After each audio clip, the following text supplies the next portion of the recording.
The classes that I teach at Jazz at Lincoln Center are the class on bebop. These are all part of the Swing University component of Jazz at Lincoln Center, which is a jazz education program for basically anybody, but more so catered to adults and to our fan base. No way to actually mark it as a specific date when bebop ended.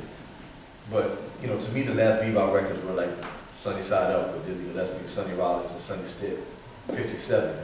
In my opinion, those are around those years were some of the last bebop records.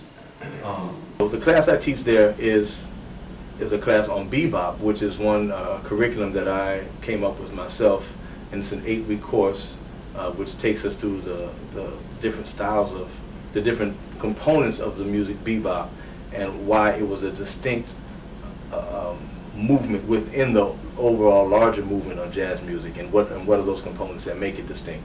So that's one class that I teach, and then coming very soon I am going to be teaching Phil Schaap's Jazz 101 class, one that he has taught up until now. I'm taking it over for him starting in I believe this fall or spring.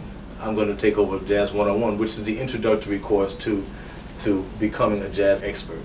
Charlie Parker, on the generation of the early 1960s young jazz musician, it was not a direct influence. It was the second generation guys that were influencing them. And this is when hardbop comes up. And now also, I'm sure you're going to get into next week, around the same time, you have free jazz, what they call avant-garde or free jazz comes along with Ornette Coleman in the late 50s also.